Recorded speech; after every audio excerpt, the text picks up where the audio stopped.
So I'm Andrew Tongue. My wife Vicky and I bought Kiloren 3 years ago. We're the third owners of this wonderful garden in 70 years.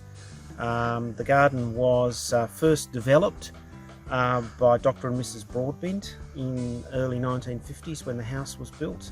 The garden was planned by Edna Walling, the famous Australian garden designer. And the garden's unusual because the house and the garden were effectively designed together, and nobody's fiddled with the house or the garden. In other parts of Australia, Edna Walling gardens, houses have been developed, blocks have been carved out, etc. Not here. The garden is around 4 acres and it's on great basalt soil.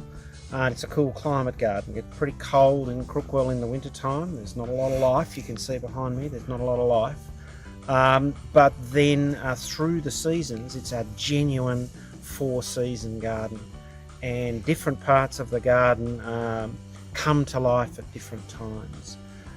We've now, as I say, had the garden for 3 years. It's called a low maintenance garden, but I can attest to the fact that any garden at 4 acres is hard work. We're talking now at the end of July.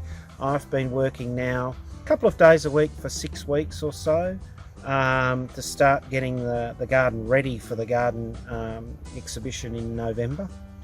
At this time of year, after I've raked all the leaves, thousands and thousands of litres of leaves that I compost and turn back into soil, I then start the process of pruning and digging and edging and all of the things that need to go together to get the garden in show. My chief plant advisor, my wife Vicky, used to run an essential oils business, so she just knows about plants and scents and those sorts of things. We draw on an extensive library of books. A couple of the books were written by the previous owners of the garden, Jenny Churchill and Rob Churchill, who were the local vets. Jenny got so immersed in the garden that she wrote a couple of books with colleagues on Edna Walling and her gardening style and her significance to Australian gardening. And so parts of the garden have clearly got Jenny's stamp on them. We don't view ourselves as owners in the traditional sense of the garden. We're custodians of the garden. When I'm out in the garden, I feel the presence of Edna Walling and try and respect her vision, and I see the work of Dr. and Mrs. Broadbent, Rob and Jenny. So we try to be very respectful of the bits of the garden that they developed. We've got a vacant lot next door that we're starting to do some work on. That's how we'll express ourselves. But when you're here in the garden, you just get the sense of I'm really just handling this garden. I'm the next set of hands, and I've got to treat it with respect.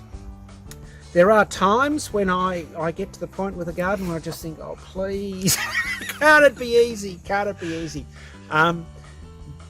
What I've learnt in 3 years is the garden rewards the work you put into it. There are no shortcuts. There are just no shortcuts. But it's a privilege to be out here working. Every season brings its own group of animals through. In the winter time, in the winter feed gap, we see the black cockatoos up in the pine trees. When I'm raking the fallen leaves in May, I often get a flock of king parrots who come through and feast on the acorns that have come down out of the trees. So there's always something happening in the garden, even in the dead of winter. It's just a case of needing to be in the garden. The other thing is it's a family garden, so when the family's here, the extended family, it's a great place for kids. You can play a pretty deadly game of hide and seek in this garden, and it's a great garden for spotlight because there's so many shadows and great hiding places. I one night walked 6 kilometres chasing little boys for spotlight. So yes, it's a lovely garden. Yes, it's got a lot of elements to it, but cool climate garden, 4 seasons, and very rewarding to